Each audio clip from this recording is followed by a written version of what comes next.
And welcome back, everyone. This is the continuation of my series on developing a deep house track.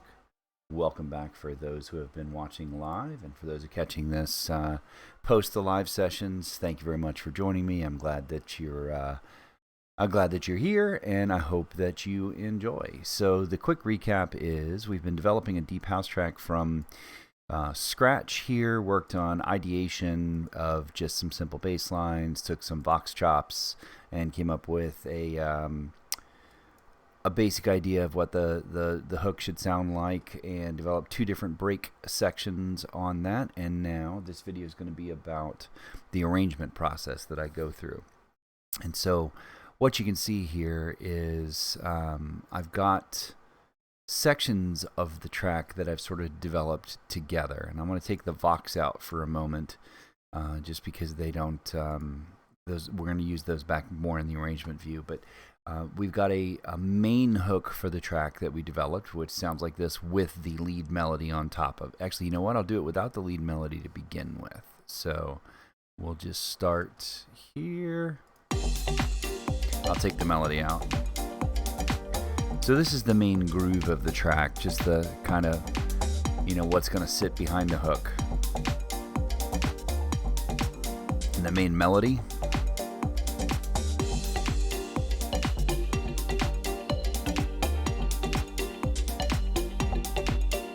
And then I've got another breakdown section here, which will go right here. Again, without the melody first.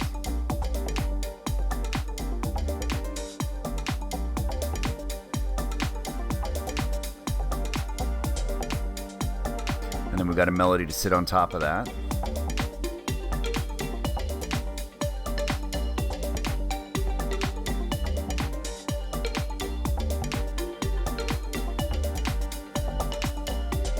And then we've got a true breakdown, like a true break section already created, again without the melody first.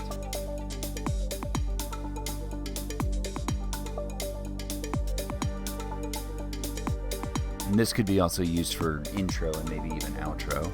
A little melody to sit on top of that.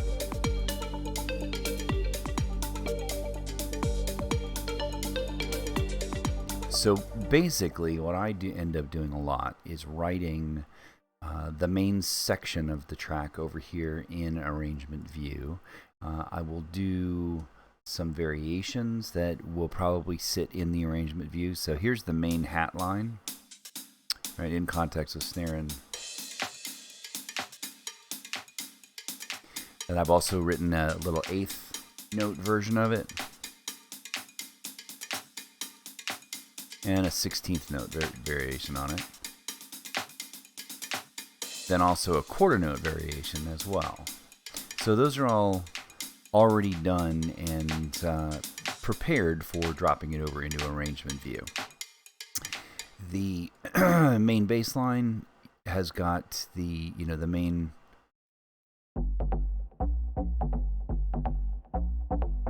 We'll probably write a few variants of that as we move over to the arrangement view. The rhythm section, I don't think has too many variations, but there are a couple. So for example, I've got the main ARP section here.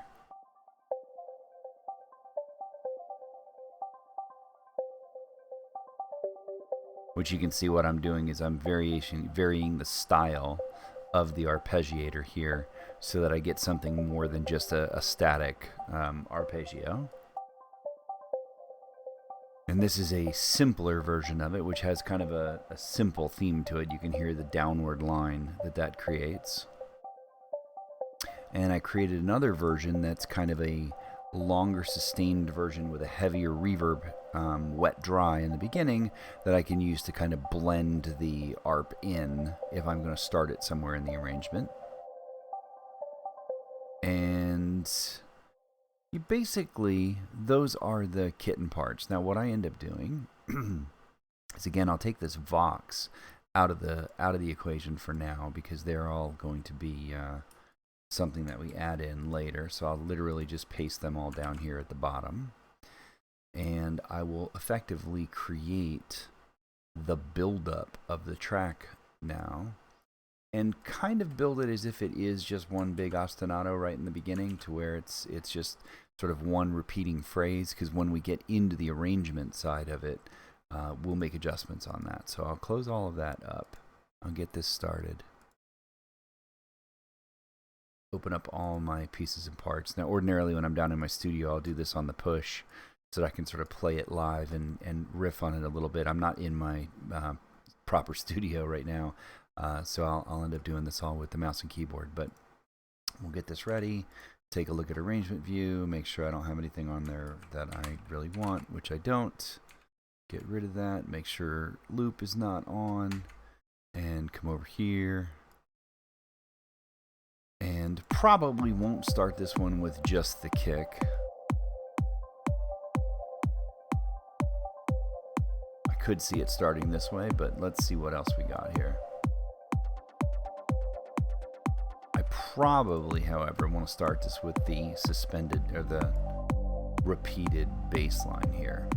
So with these three playing, you then hit Control-Shift-I, and that inserts a new track. Now I'll take that all the way up to the top. Now it inserts where you are on the scene list over here. So now I'll start that scene again. And I will add in the pad. So come back up here, Control-Shift-I, and now I've got all of the elements that are playing together into one scene.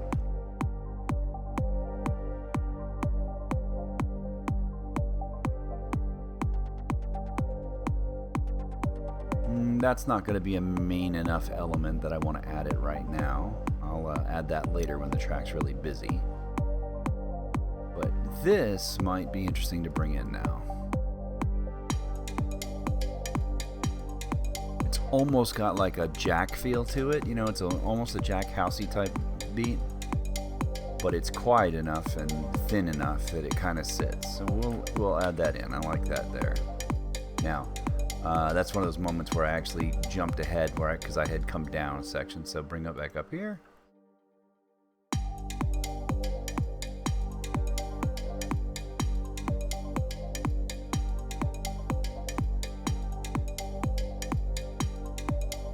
I might add in the clap now.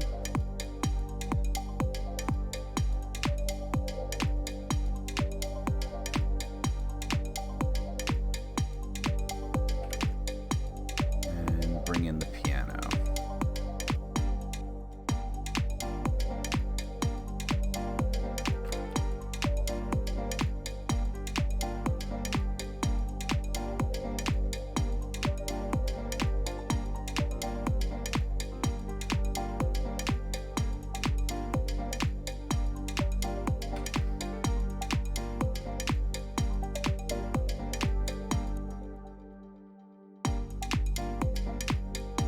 Now again, this is not full-blown arrangement yet, but this is just laying the foundation for the build-up, which I can then use in arrangement view to take pieces and parts in and out. Now let's get that snare in here as well.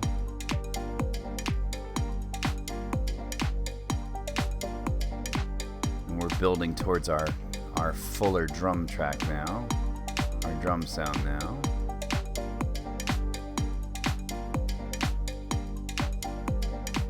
What I might do here, give me one. It's got the quarter note hats rocking, and we're gonna then probably drop out the rhythm section and bring in the bass. Oops, I want to get rid of that one. There we go.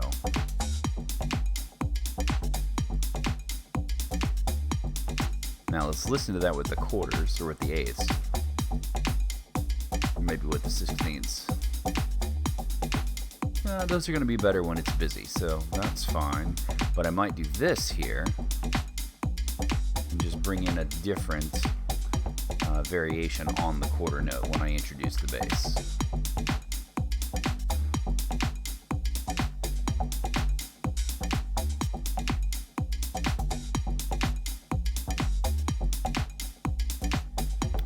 Now let's add the full rhythm section.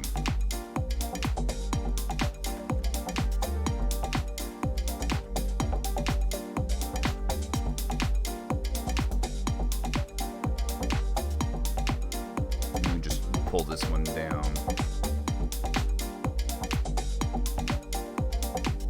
What we'll do now is just replicate that one, pull this one down, and now you got your melody on top.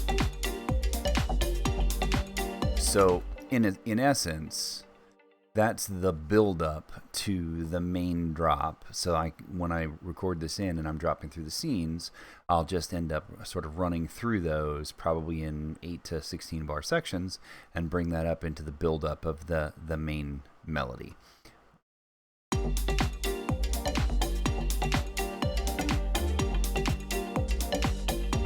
And then I'm probably going to try this here.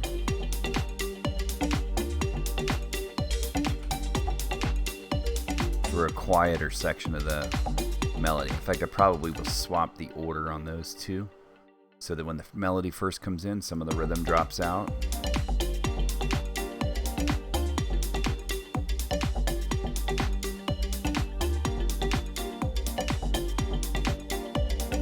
And then I'm going to do another one of that, and I'm going to take this melody variation and drop that up here. So now I'll have this.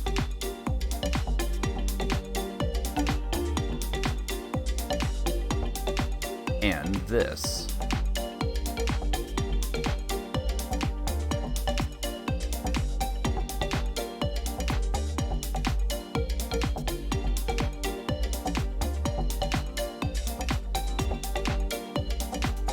Now I'll take this simple variation of the main melody and drop that down here. And now I'm going to come down here. So this is the section 2, so this is kind of the B section, which I think will go here, drop that up here, and insert you.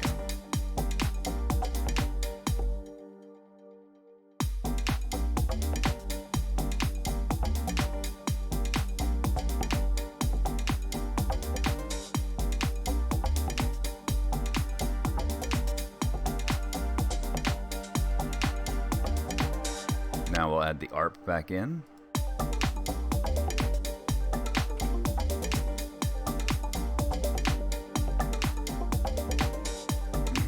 And then do a section that's got the full breakdown melody.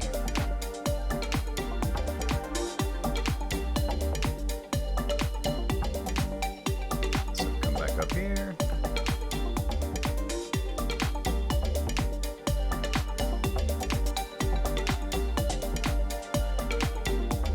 Also do is just get these out of the way, these two here,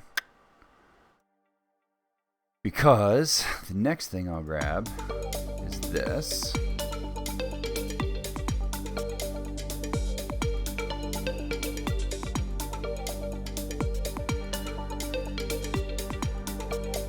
I'll bring that in without the melody and without the ARP at first.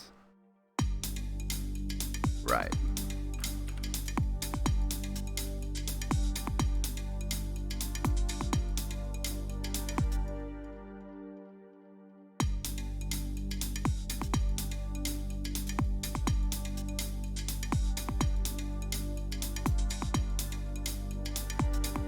Okay, then I'll bring in that ARP.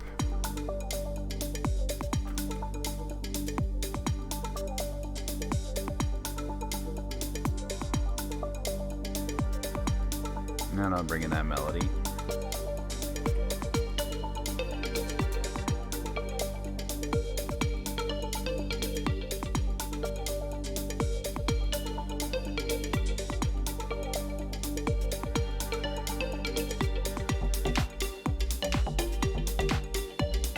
So now I've effectively gotten the track built up. So I've got each section squared away so that I've got some basic arrangement all encoded right here in the session view. So I'll come over here, make sure everything's all square in arrangement view. get rid of the automation stuff because I don't need that yet. You can see everything's blank. I'll come over here, reset you, start right from scratch.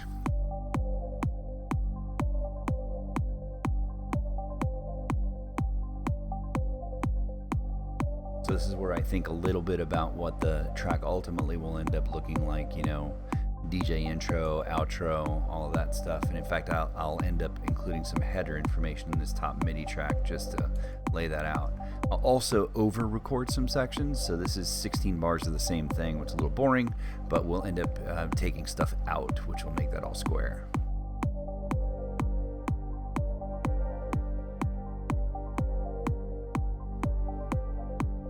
Probably do 8 bars of this.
And again, I'm just trying to get the basic skeleton out, laid out in arrangement view. This has nothing to do with what it may ultimately end up coming together like.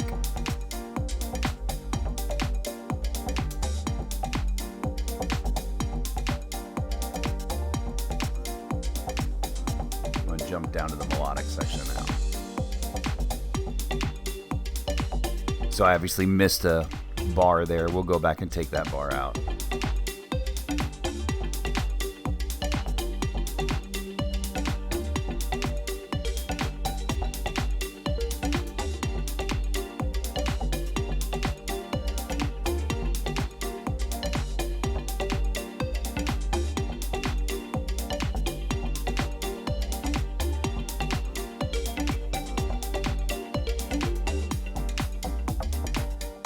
Now that's obviously a very abrupt change, but we can deal with that over an arrangement view.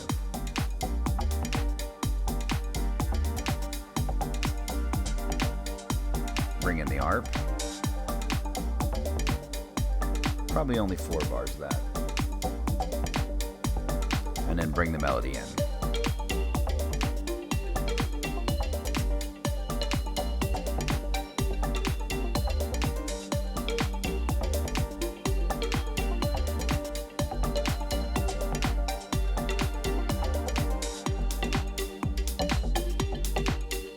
Again, this is just to get some interplay and some ideas.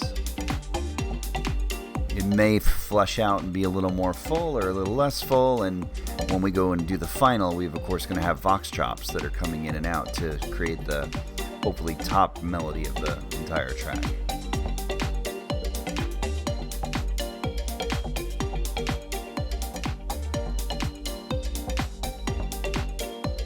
Maybe throw in that little variation just to see how that sits as we come into. Now we'll do a little breakdown section.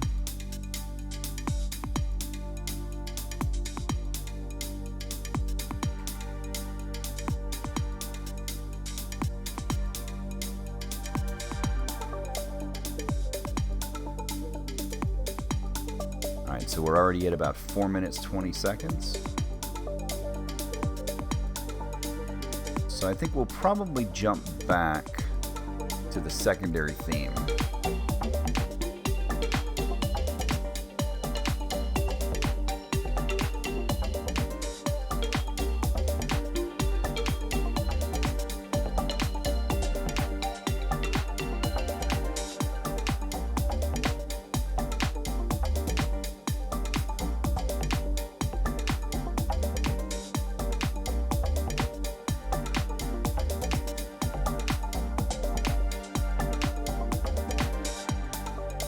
back to the same break. 4, 2, 3,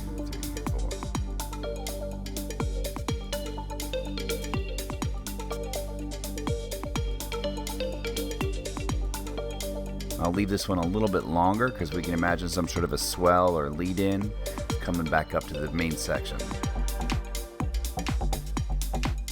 I'm going to sit on the main groove for a second. You can definitely hear filling some of this space with vocal chops. I can hear a whole interplay of the Don't Give Up and Sun'll Shine.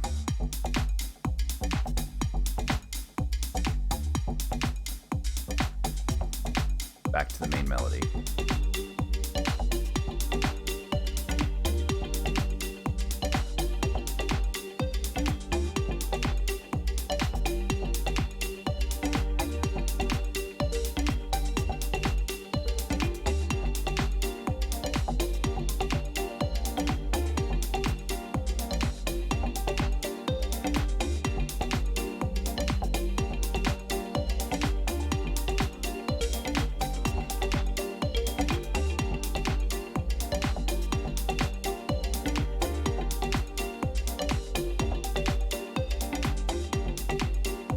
Then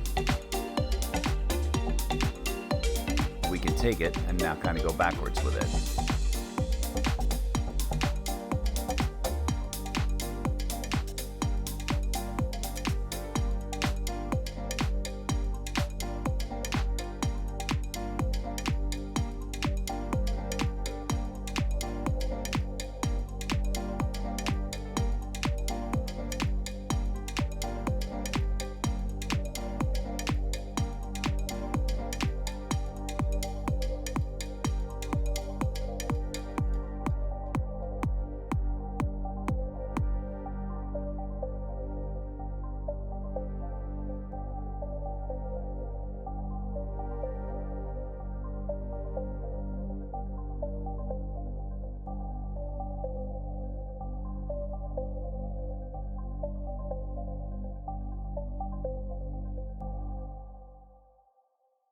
And with that, I'll stop it, take a look, come back, and this is how I create my basic arrangement of my track. You can hear the build-up section here, and of course you could visually see it pretty nicely here with this. This, by the way, is going to be one big extension of a resampling I did earlier, so we don't need that. And so we can see here now, your kick drum is pretty simple. I've got a couple different patterns for the kick that are going, but that's, you know, not. I always keep that in its own separate track and its own separate lane. The actual drum sections have got some variations that were built in by the way I had originally programmed them, and then you got the bass that's going to go back and forth between the sustain bass and the main bass, which has got two patterns to it, and then the sustained bass comes back for the breaks, and your piano section, your pads, etc. So now this is what I use to lay down my basic arrangement. I'll come through and listen to this and say, okay, is it too boring? Is it got some spots? I know I've got one section where I missed a bar. I think that's right here. So I'll probably take this bar right here and just delete that. Trying to remember off the top of my head. Now we want to delete the time, which I think is, there you go, Control-Shift-X. There we go. So that fixed that one extra bar that I missed, and it put everything back on the pattern you would expect it to be on, given the, you know, sort of 4/8/16 nature. Although I do see here that my intro was off a little bit, which is fine. It looks like I started it a couple bars short, which just means my lead-in's a little bit different length than around 16 or 32, but we'll figure that out. But again, this is how I program in my basic arrangement. And now I start thinking about my transitions, I start thinking about automation, and I start thinking about how I can make various sounds blend with each other and lead into each other for the arrangement. So I think that's going to be it for this one. And the next one, we're going to concentrate on actually turning this into the final arrangement and then bringing in our vocal lines to sit on top with those chops to create a cohesive melodic story on top of the entire track. So again, if you're here with me live, thank you very much for joining me. I appreciate it. It's great to have you here with. And if you're catching this afterward, thanks for the view. Thanks for stopping in, and look forward to hearing what you think in the comments. We'll leave everyone with this little section right here. And thanks again. Have a great day.